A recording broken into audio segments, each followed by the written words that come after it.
ಹೊನ್ನಾವರದಲ್ಲೇ ಪೂಜೆ ಸಾಮಗ್ರಿ ಈ ರೂಟ್ ದರ್ಬೇಜಡಿ ಫುಲ್ ಫಾಗ್ ಆಯ್ತಾ. ಎಲ್ಲರೂ ವಿಡಿಯೋ ನಾವು ಹೊರಗಡೆ ಬಂದು ತುಂಬಾ ಬಾಳೆಹಣ್ಣು ಧ್ಯಾನ ಮಾಡೋಕ.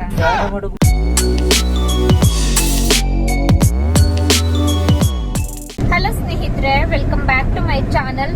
ಇವತ್ತು ಮಂಗಳವಾರ ನಾನು ಕರಿಕಾನ್ ಪರಮೇಶ್ವರಿ ದೇವಸ್ಥಾನಕ್ಕೆ ಹೊರಟಿದ್ದೀನಿ. ತುಂಬಾ ದಿನ ಆಗಿತ್ತು, ತುಂಬಾ ವರ್ಷಗಳೇ ಆಗಿತ್ತು ನಾನು ದೇವಸ್ಥಾನಕ್ಕೆ ಹೋಗ್ತೇನೆ, ಕರಿಕಾನ್ ಪರಮೇಶ್ವರಿ ದೇವಸ್ಥಾನಕ್ಕೆ ಹೋಗ್ತೇನೆ. ನಮ್ಮ ಮನೆಯಲ್ಲಿ ಅಕ್ಕ ಹೋಗ್ತಾ ಇರ್ತಾರೆ ಪ್ರತಿ ನವರಾತ್ರಿಗೂ, ನನ್ನ ಕೋ ಸಿಸ್ಟರ್ ಹೋಗ್ತಿರ್ತಾರೆ. ನಾನು ಹೋಗ್ದೇನೆ ತುಂಬಾ ವರ್ಷಗಳೇ ಆಗಿತ್ತು. ಇವತ್ತು ಮಂಗಳವಾರ ಅಲ್ವಾ, ಪೂಜೆ ಮಾಡಿಸ್ಕೊಂಡ್ ಬರೋಣ ಅಂತ ಹೇಳಿ ಹೊರಟಿದೀವಿ. ತುಂಬಾ ಜೋರ್ ಮಳೆ, ಸಿಕ್ಕಾಪಟ್ಟೆ ಮಳೆ. ಹೊನ್ನಾವರದಲ್ಲೇ ಪೂಜೆ ಸಾಮಗ್ರಿ ಎಲ್ಲ ತಗೊಂಡಿದ್ದಾಯ್ತು, ದೇವ್ರಿಗೆ ಏನೇನ್ ಬೇಕು ಎಲ್ಲ ತಗೊಂಡಿದ್ದಾಯ್ತು. ಇದು ಬಂದು ಅರೆಂಗಡಿ ರೂಟು. ಮುಂಚೆಲ್ಲ ಇಲ್ಲಿ ಅಷ್ಟೊಂದು ಬಸ್ಸಿನ ವ್ಯವಸ್ಥೆ ಇರ್ಲಿಲ್ವಂತೆ, ನಮ್ಮನೆಯವ್ರು ಹೇಳ್ತಾ ಇದ್ರು. ಬರೀ ಇವಾಗ ಅಂದ್ರೆ ದೇವಸ್ಥಾನಕ್ಕೆ ಬಸ್ ಹೋಗ್ತದ್ಯಾ? ನವರಾತ್ರಿ ಟೈಮಿಗೆ ಮಾತ್ರ ಬಸ್ ಹೋಗ್ತದೆ. ಬಾಕಿ ಟೈಮ್ ಯಾರಾದ್ರೂ ಹಿಂಗೆ ಹೋಗ್ಬೇಕಂದ್ರೆ ಆಟೋ ಮಾಡ್ಕೊಂಡು ಹೋಗ್ಬೇಕು. ಫೋನ್ ಗಾಡಿ ಇದ್ದವರು ಫೋನ್ ಗಾಡಿನಲ್ಲಿ ಹೋಗ್ಬಹುದು. ನಮ್ಮನೆ ನಡ್ಕೊಂಡು ಹೋಗ್ತಿದ್ರು ಅರೆಂಗಡಿಯಿಂದ ದೇವಸ್ಥಾನದವರೆಗೂ.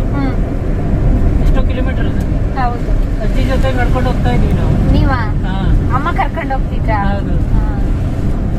ಅರ್ಧ ಗಂಟೆ ಜರ್ನಿ ನಮ್ಮನೆಯಿಂದ, ಏನಿಲ್ಲ ಅಂತಂದ್ರು ಒಂದು ಅರ್ಧ ಗಂಟೆ ಜರ್ನಿ.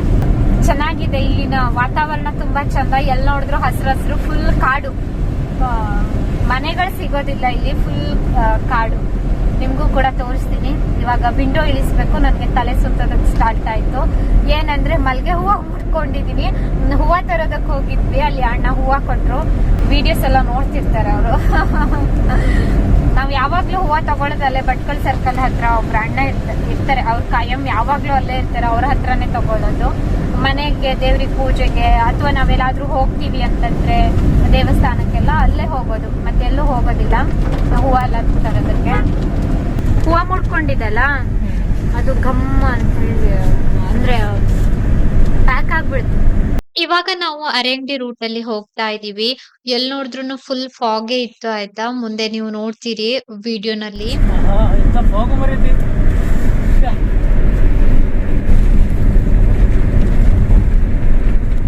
ಇದೇ ರೂಟ್ ಅಲ್ಲ, ಕರಿಕಾನ್ ಪರಮೇಶ್ವರಿ.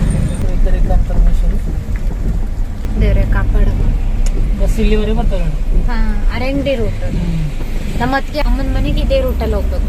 ಈ ರೂಟ್ ದರ್ಬೇಜಡಿ ರೂಟ್.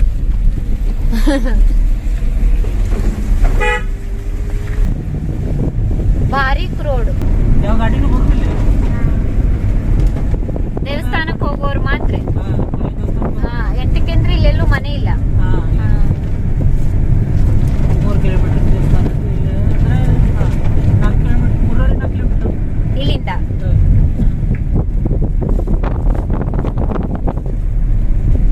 Fog full. ಎಲ್ಲೂ ತಿರ್ಗಾಡಕ್ ಹೋಗ್ಬೇಕಂತಿಲ್ಲ, ಇಲ್ಲೇ ಬಂದ್ರೆ ಸಾಕಾಯ್ತದಲ್ಲ. ನೀವೀಗ ವಾರ ವಾರ ಬಂದ್ರೆ ಬಿಡಿ. ಇಂಥದೆಲ್ಲ ನೋಡೋದಂದ್ರೆ ಬಾಳ ಪ್ರೀತಿ. ನಿಮ್ಗೆ ನೋಡೋಕೆ ಇಷ್ಟ. ಕರೆಂಟ್ ಇರ್ಬೇಕು ಹಳ್ಳಿಲಿ, ಇರೋಕೆ ಇಷ್ಟ ಆಗೋದಿಲ್ಲ. ನೆಟ್ವರ್ಕ್ ಇರ್ಬೇಕು. Full fog. ನಾವು ಬರ್ತಾ ವಿಡಿಯೋ ಮಾಡುವ. ಗಾಡಿ ಮೇಲೆ ಹೋಯ್ತದ್ಯಾ? ಇಲ್ಲ ಸ್ಟಾಪ್. ಹಾ, ಇಲ್ಲಿ ಯಾರೋ ಬಂದಾರಲ್ಲ. ದೇವಸ್ಥಾನದಲ್ಲಿ ಇದ್ವಿ. ಇಲ್ಲಿ ನಿಂತ್ಕೊಂಡ್ರೆ ಫುಲ್ ಫಾಗ್ ಆಯ್ತಾ. ಎಲ್ಲರೂ ವಿಡಿಯೋ ಮಾಡ್ಕೊಳ್ತಾ ಇದ್ರು ಇಲ್ಲಿ ಬಂದವ್ರೆಲ್ಲಾನು. ಏನ್ ಕಾಡ್ ಅಂತೀರಿ, ಫುಲ್ ಕಾಡು. ಹಂಗೇನೆ ಫುಲ್ ಫಾಗ್ ಇತ್ತು. ಅಂದ್ರೆ ಮಳೆ ಬಂದು ಜಸ್ಟ್ ಸ್ಟಾಪ್ ಆಗಿತ್ತಲ್ವಾ, ಹಂಗಾಗಿ ಒಂಥರ ತುಂಬಾ ಚಳಿ ವಾತಾವರಣ ಇಲ್ಲಿ. ಭಟ್ರು ಅಲ್ಲಿ ತಿಂಡಿಗೆ ಹೋಗಿದ್ರು ಏನೋ ಗೊತ್ತಿಲ್ಲ. ಬೆಳಿಗ್ಗೆ ನಾವ್ ಒಂದ್ ರೌಂಡ್ ಪೂಜೆ ಮುಗಿಸಿ ಇರ್ಲಿಲ್ಲ, ಹಂಗಾಗಿ ನಾವಿಲ್ಲೇ ವೇಟ್ ಮಾಡ್ತಾ ಇದ್ವಿ. ನಮ್ ಜೊತೆ ಸುಮಾರು ಜನ ಕೂಡ ಇದ್ರು, ಒಂದ್ 4-5 ಜನ ಕೂಡ ಇದ್ರು. ನಂತರ ಭಟ್ರು ಬಂದು ಪೂಜೆ ಎಲ್ಲಾ ಮಾಡ್ಕೊಟ್ರು. ತುಂಬಾ ಚಂದ ಪೂಜೆ ಎಲ್ಲಾ ಮಾಡ್ಕೊಟ್ರು. ಪೂಜೆ ಎಲ್ಲಾ ಮುಗಿಸಿ ನಾವು ಹೊರಡ್ತಾ ಇದೀವಿ. ನಾವು ದೇವಸ್ಥಾನದಲ್ಲಿ ಏನು ವಿಡಿಯೋ ಮಾಡಿಲ್ಲ. ಎಲ್ಲ ಕಡೆ ಪರ್ಮಿಷನ್ ಕೊಡೋದಿಲ್ಲ. ಹಾಗಾಗಿ ನಾವು ಮತ್ತೆ ಕೇಳೋದಕ್ ಹೋಗ್ಲಿಲ್ಲ.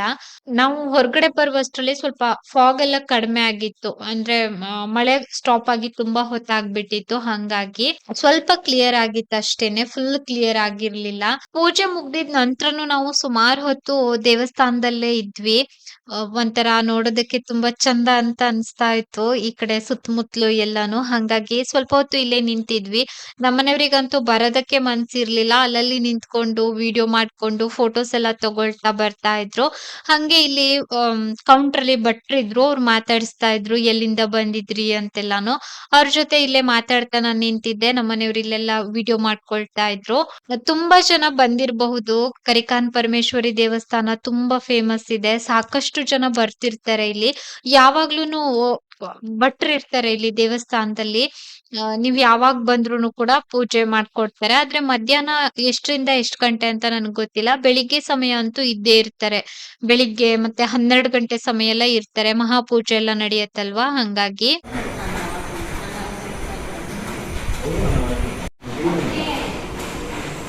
ನಾವು ಸೆಪ್ರೇಟ್.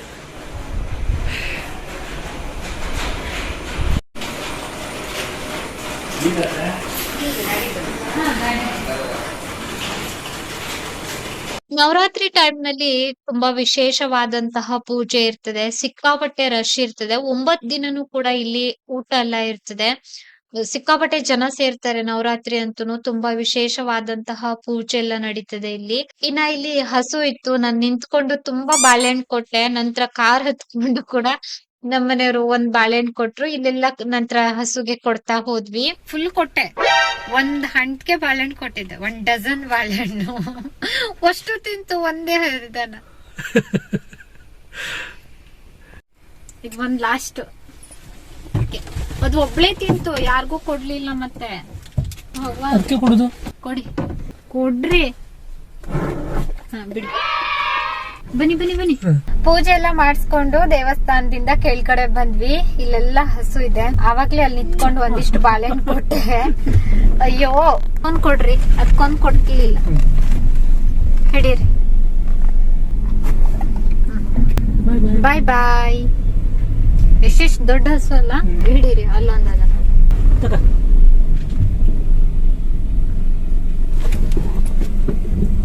ಮತ್ ಬರ್ತದಿರಿ. ಓಹೋ, ಇಲ್ಲಿ ಗೋಶಾಲೆ ಉಂಟು. ಇವಾಗ ಮಳೆ ಕೂಡ ಸ್ಟಾಪ್ ಆಗಿದೆ. ಬರ್ತಾ ಜೋರ್ ಮಳೆ ಆಗಿತ್ತು. ದೇವಸ್ಥಾನದಲ್ಲಿ ಏನು ವಿಡಿಯೋ ಮಾಡ್ಲಿಲ್ಲ. ರೀಸನ್ ಏನಂದ್ರೆ ಎಲ್ಲಾ ಕಡೆ ಕ್ಯಾಮ್ರಾ ಅಲೋ ಕೊಡೋದಿಲ್ಲ. ಅದ್ರಲ್ಲೂ ಕರಿಕಾನ್ ಪರಮೇಶ್ವರಿ ದೇವಸ್ಥಾನ ಅಂದ್ರೆ ತುಂಬಾ ಶಕ್ತಿಯುತ ದೇವಸ್ಥಾನ. ಅಂದ್ರೆ ತುಂಬಾ ಪವರ್ಫುಲ್ ದೇವ್ರು ಅಂತ ಹೇಳ್ತಾರೆ. ತುಂಬಾ ಮಡಿಯಿಂದ ಬರ್ಬೇಕು ದೇವಸ್ಥಾನಕ್ಕೆ ಅಂತೆಲ್ಲ ಮುಂಚೆಯಿಂದಾನು ಒಂದು ವಾಡಿಕೆ ಇದೆ. ಹಾಗೆ ತುಂಬಾ ಪವರ್ಫುಲ್ ದೇವ್ರು ಕೂಡ. ಎಲ್ಲಾ ಕಡೆ ಕ್ಯಾಮ್ರಾ ಅಲೋ ಕೊಡೋದಿಲ್ಲ. ನಾವು ಮತ್ತೆ ಅಲ್ಲಿ ಪರ್ಮಿಷನ್ ಕೇಳೋದಕ್ಕೆ ಹೋಗ್ಲಿಲ್ಲ. ತುಂಬಾ ಭಟ್ರಿದ್ರು ಇವತ್ತು. ಹಂಗಾಗಿ ಬರ್ತಾ ಮಳೆ ಆಗಿತ್ತು, ಹೋಗ್ತಾ ಮಳೆ ಇಲ್ಲ. Full fog. ಇಲ್ಲಿ ಎಲ್ಲಿ ನೋಡಿದ್ರು ಅಲ್ವಾ ರೀ. ಸಿಕ್ಕಾಪಟ್ಟೆ ಫಾಗ್ ಇತ್ತು ಬೆಳಿಗ್ಗೆ ಅಂತೂ. ದೇವಸ್ಥಾನಕ್ಕೆ ಹೋಗೋ ಅರ್ಜೆಂಟ್ ಅಲ್ಲಿ ವಿಡಿಯೋನೇ ಮಾಡ್ಲಿಲ್ಲ. ನಾವು ದೇವಸ್ಥಾನಕ್ಕೆ ಬೇಗ ಹೋಗ್ಬೇಕು ಅನ್ನೋ ಅರ್ಜೆಂಟ್ ಅಲ್ಲಿ ಬರ್ತಾ ಜಾಸ್ತಿ ಏನು ವಿಡಿಯೋ ಮಾಡಿರ್ಲಿಲ್ಲ. 10 ಗಂಟೆ ಅಷ್ಟರಲ್ಲಿ ಪೂಜೆ ಮಾಡಿಸ್ಬೇಕು ಅಂತ ಹೇಳಿ ಒಂದು ತಲೆನಲ್ಲಿ ಇತ್ತು. 10 ಗಂಟೆಗೆನೆ ಪೂಜೆ ಕೂಡ ಮಾಡ್ಕೊಟ್ರು. ಸ್ವಲ್ಪ ಜನ ಇದ್ರು ಮಂಗಳವಾರ ಆದ್ರಿಂದ. ಇಲ್ಲಿ ಎಲ್ಲೂನು ಮನೆಗಳಿಲ್ಲ. ಆದ್ರೆ ದೇವಸ್ಥಾನದಲ್ಲಿ ಭಟ್ರು ಇರ್ತಾರೆ. ಅಲ್ಲಿ ಪುರೋಹಿತರು ಮಿಸಸ್ ಅವರೆಲ್ಲ ಇರ್ತಾರೇನಲ್ವರಿ. ಅಲ್ಲಿ ಮನೆಲ್ಲ ಇದೆಲ್ಲ. ಇವಾಗ ಸೀದಾ ಮನೆಗೆ, ಎಲ್ಲೂ ಸ್ಟಾಪ್ ಇಲ್ಲ. ಮತ್ತೆ ನಾನು ನಮ್ಮನೆಯವ್ರಿಗೆ ಹೇಳ್ತಾ ಇದ್ದೆ, ಇದು ಒಂಥರ ಸಿದ್ದಾಪುರ್ ಸಿರ್ಸಿ ರೂಟ್ ಇದಾಗಿದೆ ಅಲ್ವಾ ಅಂತ. ಅಂದ್ರೆ ಎಲ್ ನೋಡಿದ್ರು ತಿರುವು ಮುರು ಜಾಸ್ತಿ. ಹಂಗೇನೆ ಸ್ವಲ್ಪ ಭಾರಿ ರೋಡ್ ಇದು. ಅಷ್ಟೊಂದು ವೆಹಿಕಲ್ಗಳು ಓಡಾಡೋದಿಲ್ಲ. ಏನಕ್ಕೆ ಅಂತಂದ್ರೆ ದೇವಸ್ಥಾನಕ್ ಬರೋರು ಮಾತ್ರ ಈ ಕಡೆ ರೂಟ್ ಅಲ್ಲಿ ಬರೋದ್ರಿಂದ ಅಷ್ಟೊಂದು ಗಾಡಿಗಳೇನ್ ಬರೋದಿಲ್ಲ. ಸೇಮ್ ಸಿದ್ದಾಪುರ್ ತಿರುವುಮುರು. ಇವ್ರು ಮುಂಚೆ ಎಲ್ಲ ಅವ್ರ ಅಜ್ಜಿ ಜೊತೆ ನಡ್ಕೊಂಡ್ ಬರ್ತಾ ಇದ್ರಂತೆ. ಎಲ್ಲಾ ಮೊಮ್ಮಕ್ಳುನು ಅದೆಲ್ಲ ನೆನ್ಪ್ ಮಾಡ್ಕೊಳ್ತಾ ಇದ್ರು. ವಾತಾವರಣ ನೋಡಿ, ಸೂಪರ್ ಏರಿಯಾ.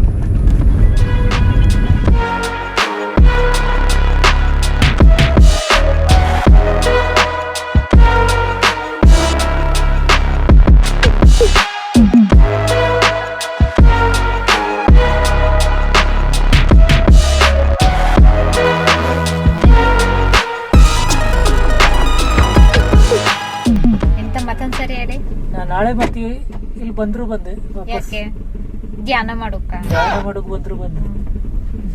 ಇಂಥ ಜಾಗದಲ್ಲಿ ಒಂದ್ ಸ್ವಲ್ಪ ಉಳಿಯುದಂದ್ರೆ ತುಂಬಾ ಇಷ್ಟ ನಂಗೆ. ಗಾಡಿ ನಿಲ್ಸಿ ಫೋಟೋ ಎಲ್ಲ ತಗೊಂಡಿದ್ದಾಯ್ತು. 11:11 ಮನೆಗೆ ಹೋಗುವಷ್ಟರಲ್ಲಿ 11:15 ಆಗ್ಬಹುದು. ಒಂದ್ 15 ನಿಮಿಷ ಬೇಕಾಗ್ಬಹುದು. ನಂಗಂತೂ ಮನೆ ಹೋಗ್ಲಿಕ್ಕೆ ಮನ್ಸಿಲ್ಲ.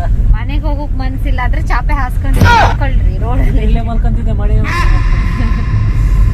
ಇಲ್ಲಿ ಹುಲಿ ಬರ್ತಾ ಏನ್ ಮಳೆ ಅಂತೀರಿ? ಸಿಕ್ಕಾಪಟ್ಟೆ ಮಳೆ. ಹೋಗ್ಬೇಕಾದ್ರೆ ಸ್ವಲ್ಪನೂ ಮಳೆ ಇಲ್ಲ. ಇಲ್ಲಿ ಉಳಿಬಹುದಾಯ್ತು ಆಗಿತ್ತು ಆದ್ರೆ ಹುಲಿ ಅದಲ್ಲ. ಹುಲಿ ಎಲ್ಲ ಅದೇ, ಕಾಡ್ ಪ್ರಾಣಿ ಎಲ್ಲ ಅದಲ್ಲ ರೀ ಇಲ್ಲಿ. ದೇವ್ರದೇ ಹುಲಿ ಅದ ಇಲ್ಲಿ. ಹಾ ಹೌದಾ? ಅಲ್ಲಿ ಒಂದಡಿಕೆ ದೇವಸ್ಥಾನ ಅಂತ ಹೇಳಿದ್ರಲ್ಲ. ಶಂಭುಲಿಂಗೇಶ್ವರ ಆ ಸೈಡ್ ಎಲ್ಲ ಹಾ. ಚಿರತೆ, ಹುಲಿ. ಇದು ಪ್ರಾಣಿಗಳ ಸಾಮ್ರಾಜ್ಯ ಈ ಕಾಡು. ಇಲ್ಲಿ ಏನಂದ್ರೆ ಯಾರ್ದು ಮನೆ ಇಲ್ಲ ಅಲ್ಲ ರೀ. ಇಲ್ಲ ಇಲ್ಲ, ಖಾಲಿ ದೇವಸ್ಥಾನ ಮಾತ್ರ ಇದೆ. ಅಂದ್ರೆ ಫುಲ್ ಸ್ವಚ್ಛತೆ, ಮಡಿ ಅದೆಲ್ಲ ತುಂಬಾ ಇಂಪಾರ್ಟೆಂಟ್ ಇಲ್ಲಿ. ಹಂಗಾಗಿ ಇಲ್ಲಿ ಮನೆಗಳೆಲ್ಲ ಇಲ್ಲ. ನನ್ಗೆ ಇವತ್ತಿನ ದಿನ ಅನ್ಸ್ತಾ ಇತ್ತು, ದೇವಸ್ಥಾನಕ್ಕೆ ಹೋಗಿ ಬರುವಾಗ ನಮ್ ಹತ್ರನೇ ಗಾಡಿ ಇದ್ರೆ ಎಷ್ಟು ಒಳ್ಳೇದಲ್ವಾ ಅಂತ. ಅಂದ್ರೆ ಮಳೆಗಾಲ ಆದ್ರೂನು ಎಲ್ಲಿನೂ ಹೋಗಿ ಬರ್ಬಹುದು ಅಂತ. ಈ ತರ ಕೆಲವೊಂದ್ ಬಾರಿ ಗಾಡಿ ಮೇಂಟೆನೆನ್ಸ್ ಬರ್ತದಲ್ವಾ, ಅವಾಗೆಲ್ಲ ನಮ್ಗೆ ಒಂಥರ ಟೆನ್ಷನ್ ಆಗ್ತದೆ. ಇದು ಪ್ರತಿಯೊಬ್ಬರಿಗೂ ಆಗುವಂತದ್ದು. ಆದ್ರೆ ನಮ್ ಹತ್ರನೇ ಓನ್ ಗಾಡಿಗಳೆಲ್ಲ ಇದ್ರೆ ಅಂದ್ರೆ ನಮ್ದೇ ಟೈಮಿಂಗ್ಸ್, ಎಲ್ಲಿ ಹೋಗಿ ಬರೋದಿದ್ರು ಆರಾಮಾಗಿ ಹೋಗಿ ಬರ್ಬಹುದು. ಈ ತರ ನಾನು ದೇವಸ್ಥಾನಕ್ಕೆ ಹೋಗಿ ಬಂದೆ. ಹಂಗೆ ಇಲ್ಲಿ ಅಕ್ಕಗೆ ಆಯಿಗೆಲ್ಲ ಪ್ರಸಾದ ಕೊಟ್ಬಿಟ್ಟು ಮೇಲ್ಗಡೆ ಹೋಗ್ತಾ ಇದೀನಿ. ಅರ್ಶನ ಕಡಿ 11:11 ಮನೆಗ್ ಬಂದ್ವಿ. ಇವಾಗ ಎಲ್ಲ ಒಂದೊಂದೇ ಕೆಲಸ ಮಾಡ್ಕೊಳ್ಬೇಕು. ಏನಂದ್ರೆ ಬೆಳಿಗ್ಗೆ ಬೇಗನೆ ದೇವಸ್ಥಾನಕ್ಕೆ ಹೋಗ್ಬೇಕು ಅಂತ ಹೇಳಿ ಏನು ಕೆಲಸ ಮಾಡಿಲ್ಲ. ಇವತ್ತು ತಿಂಡಿನೂ ದೋಸೆ ಏನು ಮಾಡಿರ್ಲಿಲ್ಲ. ದೋಸೆ ಎಲ್ಲ ತಿಂದು ಹೋಗ್ಬಾರ್ದು ಅಂತ ಹೇಳಿ ಅವಲಕ್ಕಿ ತಿಂದ್ಬಿಟ್ಟು ಹೋಗಿದ್ದೆ ನಾನು. ಇವಾಗ ಎಲ್ಲ ಕೆಲಸ ಹಂಗಂಗೆ ಇದೆ. ಮೊದ್ಲಿಗೆ ಅಡ್ಗೆ ಮಾಡಿ ಊಟ ಮುಗಿಸಿ ಮಿಕ್ಕಿದ ಕೆಲಸ ಎಲ್ಲ ಆಮೇಲೆ ಮಾಡ್ತೀನಿ. ಬಟ್ಟೆ ಎಲ್ಲ ವಾಶ್ ಮಾಡ್ಬೇಕು. ಹಿಂಗೆ ಮನೆ ಕೆಲಸ ಎಲ್ಲ ಇದೆ. ಇವತ್ತು ಸಿಂಪಲ್ ಆಗಿ ಒಂದು ಸೀರೆ ಹಾಕೊಂಡು ಹೋಗಿದ್ದೆ. ಈ ಸೀರೆ ನನ್ನ ಅಜ್ಜಿ ಮನೆ ಮಾವನ್ ಮಗನ್ ಮದ್ವೆಗೆ ನನ್ಗೆ ಕೊಟ್ಟಿದ್ದಾಗಿತ್ತು.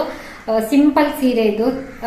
ಚಂದ ಇದೆ ಕಲರು. ಅಂದ್ರೆ ಇದು ವೈಟ್ ಮತ್ತೆ ಯೆಲ್ಲೋ ಕಲರ್ ಇದಕ್ಕೆ ಮಿಕ್ಸ್ ಇದೆ ಅಲ್ವಾ. ಅಂದ್ರೆ ಹಾಫ್ ಇದೆ ವೈಟ್ ಮತ್ತೆ ಯೆಲ್ಲೋ ಕಲರ್. ಹಾಗಾಗಿ ಇದನ್ನ ಸ್ಟಿಚ್ ಮಾಡಿಸ್ಕೊಂಡಿದೆ. ಈ ಸೀರೆ ಎಷ್ಟು ವರ್ಷದಂತೀರಿ? ತುಂಬಾ ವರ್ಷದ್ದು. ಹತ್ತತ್ರ 6-7 ವರ್ಷ ಆಗಿರ್ಬೋದು. ಈ ಬ್ಲೌಸ್ ಅನ್ನ ನನ್ಗೆ ಆಶಾ ಸ್ಟಿಚ್ ಮಾಡಿ ಕೊಟ್ಟಿದ್ದಾಗಿತ್ತು. ಇವಾಗ್ಲೂ ಲೂಸಾನೇ ಇದೆ. ಅಂದ್ರೆ ನನ್ಗನ್ಸೋ ಪ್ರಕಾರ ನಾನು ಆವಾಗ್ಲೇ ದಪ್ಪ ಇದೆ, ಇವಾಗ ಸ್ವಲ್ಪ ಅಂದ್ರೆ ವೀಕ್ ಆಗಿದ್ದೀನಿ ಅಂತ ಅರ್ಥ. ಬ್ಲೌಸ್ ಎಲ್ಲ ಲೂಸ ಇದೆ. ನನ್ಗೆ ಹಂಗೆ ಅನಿಸ್ತಾ ಇತ್ತು. 4-5 ವರ್ಷದ ಹಿಂದೆ ಆದ್ರೂ ನಾನು ದಪ್ಪ ಇದ್ದೆ, ಇವಾಗ ನೋಡಿದ್ರೆ ಸಣ್ಣ ಆಗ್ಬಿಟ್ಟಿದೀನಿ ಅಂತ ಎಲ್ಲರೂ ಹೇಳ್ತಾರೆ. ನನ್ನ ನೋಡಿದ ಪ್ರತಿಯೊಬ್ರು ಹೇಳ್ತಾರೆ, ನೀನ್ ಯಾಕೆ ಹಿಂಗಾಗಿದ್ದೆ ಅಂತ. ಕಾಲ್ ಎಲ್ಲ ಮಾಡೋದಕ್ಕೆ ಸ್ಟಾರ್ಟ್ ಮಾಡಿದ್ದಾರೆ ಪರಿಚಯದವರು, ಫ್ರೆಂಡ್ಸು. ಇನ್ನ ಮೊನ್ನೆ ದಿನ ನವಮಿ ಅಕ್ಕ ಕಾಲ್ ಮಾಡಿದ್ರು, ನಿಮ್ಮನ್ನ ನೋಡೋದಕ್ಕಾಗೋದಿಲ್ಲ, ಯಾಕೆ ಹಿಂಗಾಗಿದ್ರಿ ಅಂತ. ಅಲ್ಲ ರೀ, ಎಲ್ಲರೂ ಅಂದ್ರೆ ಅಮ್ಮ ಮನೆ ಊರವರು ಮುಂಚೆ ಎಲ್ಲ ಫ್ರೆಂಡ್ಸ್ ಎಲ್ಲ ಇದ್ರಲ್ವಾ. ಅಂದ್ರೆ ಕಾಂಟ್ಯಾಕ್ಟ್ ಇಲ್ಲ ಅಂತ ಅಲ್ಲ, ಎಲ್ಲಾದ್ರೂ ಅಪರೂಪಕ್ಕೆ ಕಾಂಟ್ಯಾಕ್ಟ್ ಇದ್ದವ್ರು ಎಲ್ಲರೂ ಕೇಳ್ತಾ ಇದಾರೆ ನನ್ಗೆ ಯಾಕೆ ಹಿಂಗಾಗಿದ್ದೆ ಅಂತ. ಹಿಂಗೆ ಇವಿಷ್ಟು ಸಮಾಚಾರ. ದೇವಸ್ಥಾನಕ್ಕೆ ಹೋಗಿ ಬಂದಿದ್ದಾಯ್ತು. ದೇವರಲ್ಲಿ ಪ್ರಾರ್ಥನೆ ಮಾಡ್ಕೊಂಡು ಬಂದಿದ್ದಾಯ್ತು. ಎಲ್ಲೇ ದೇವಸ್ಥಾನಕ್ಕೆ ಹೋದ್ರು ದೇವರಲ್ಲಿ ಪ್ರಾರ್ಥನೆ ಮಾಡಿ ಬರ್ತೀನಿ. ದೇವ್ರೆ ಕೊನೆ ಉಸಿರಿರೋರೆಗೂ ನಮ್ಮನ್ನ ಕೈ ಹಿಡಿದು ನಡೆಸು, ಕಾಪಾಡಪ್ಪ ಅಂತ ಹೇಳಿ. ನೋಡೋಣ ಸ್ನೇಹಿತರೆ, ಇವತ್ತೊಂದು ಬೇಜಾರ ಏನಂದ್ರೆ ನಿಮ್ಗೆ ದೇವರ ದರ್ಶನ ಮಾಡಿಸೋದಕ್ಕಾಗಿಲ್ವಲ್ಲ ಅಂತ ಬೇಜಾರಾಯ್ತು. ಪರ್ಮಿಷನ್ ಕೇಳಿದ್ರೆ ಕೊಡ್ತಾ ಇದ್ರು ಏನೋ ಗೊತ್ತಿಲ್ಲ ನನ್ಗೆ.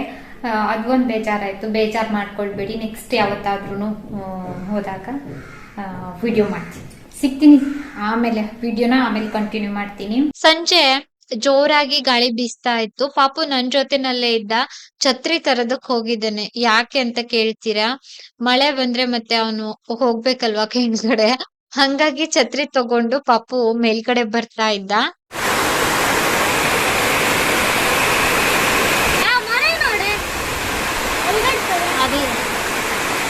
ಗಾಳಿಗೆ ಮಗ ಹೌದು. ಡೋರ್ ಹಾಕ್ಲಿ. ಜೋರ್ ಮಳೆ. ನಾನು ಪಾಪು ಇಬ್ರು ಕುಂತಾರೆ ಸುಮ್ಮನೆ.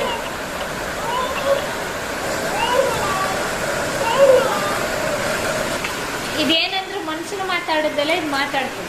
ಕ್ಯಾಕ್ಟಸ್ ಹಾ ಕ್ಯಾಕ್ಟಸ್ ಕ್ಯಾಟೆಸು. ತುಂಬ ಬಾರೆ ಆಟ ಆಡಲು. ನಾನು ಪಾಪು ಇಬ್ರುನು ಕುತ್ಕೊಂಡು ಊನೋ ಆಟ ಆಡ್ತಾ ಇದ್ವಿ. ಏನಾದ್ರೂ ಆಟ ಆಡುವಂತೆ ಚಿಕ್ಕಮ್ಮ ಬಾ ಅಂತ ಕರೀತಾ ಇದ್ದ. ಸರಿ ಊನೋ ಆಟ ಆಡೋಣ ಮಗ್ನೆ ಅಂತ ಹೇಳ್ದೆ. ಯಾವಾಗ್ಲೂನು ಅವನೇ ವಿನ್ ಆಗ್ತಾ ಇದ್ದ. ಈ ಬಾರಿ ನಾನ್ ವಿನ್ ಆದೆ. ನನ್ಗೆ ಒಂದು ಹಗ್ ಮಾಡ್ದ. ತುಂಬಾ ಖುಷಿ ಆಯ್ತು ಚಿಕ್ಕಮ್ಮ ಅಂತ ಹೇಳ್ದ. ನೋಡಿದ್ರೆ ಎಡಿಟಿಂಗ್ ಮಾಡುವಾಗ ಈ ತರ ಎಲ್ಲ ರಿಯಾಕ್ಷನ್ ಕೊಟ್ಟಿದ್ದಾನೆ ಪಾಪು. ಇನ್ನ ನಾನು ಇವತ್ತಿನ ವಿಡಿಯೋನು ಕೂಡ ಇಲ್ಲಿಗೆ ಎಂಡ್ ಮಾಡ್ತಾ ಇದ್ದೀನಿ. ವಿಡಿಯೋ ನೋಡಿದ್ದಕ್ಕಾಗಿ ಧನ್ಯವಾದ.